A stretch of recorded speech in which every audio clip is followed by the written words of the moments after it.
মুস্তাফিজকে শুধু একটা আইপিএল এ খেলতে দেয় নাই, এবং এটা খুবই নিন্দনীয়। কিন্তু আপনি আপনার নিজের দেশের সেরা খেলোয়াড়, যে কিনা বিশ্বের সেরা খেলোয়াড়, তাকে আপনার দেশের হয়ে বিশ্বকাপে খেলতে দেন নাই। এবং এই বিষয়ে একজন প্রাক্তন উপদেষ্টা বলেছেন উনি নিজে হস্তক্ষেপ করে এই কাজটা করেছিলেন। আইসিসির নিয়ম অনুযায়ী বোর্ডের কার্যক্রমে কোনো মন্ত্রী কিংবা কোন সরকারি লোক হস্তক্ষেপ করতে পারে না। উনি প্রথমত সেটা করেছেন, সরকারি হস্তক্ষেপ করেছেন এই আমাদের বোর্ডের কাজে, এবং বোর্ড সেই হস্তক্ষেপকে মেনে নিয়ে আমাদের দেশের সেরা খেলোয়াড়টাকে খেলতে দেয় না। যদিও তার বিরুদ্ধে যে অভিযোগ সেটা প্রমাণিত তো দূরের কথা, সেই অভিযোগটা তো একবারে মিথ্যা, এটা পরিষ্কার। কারণ সে ছিল কানাডায় আর এইখানে যাত্রাবাড়িতে সে দাঁড়িয়ে। হ্যাঁ, তো এই ধরনের একটা বিষয়ে দেশের সেরা খেলোয়াড়টাকে আপনি বাংলাদেশের হয়ে খেলতে দেন নাই বিশ্বকাপে। বিশ্বের সেরা, শুধু দেশের আমরা ক্যারি করতে পারি। এবং এটা কি ইনসাফ?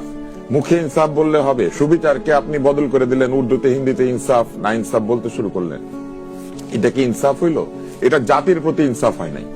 কারণ ও 10টা রান করলে বাংলাদেশের নামের পাশে 10 লেখা হইতো, ওর ব্যক্তি হইতো না। এটা বিশ্বকাপে ব্যক্তি খেলে না, দেশ খেলে। দেশের প্রশ্নে এই যে এই কাজটা যে করা হলো, এই কাজটার কি হিসাব হবে?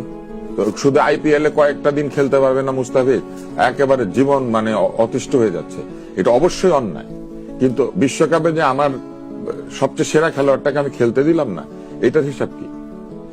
এটার উত্তর কেউ দেয়। এই ক্ষেত্রে এবং এটাকেই বলে নির্লজ্জ দলীয়করণ, এটাকে বলে দলীয় বিচারে নাইনসাফি করা।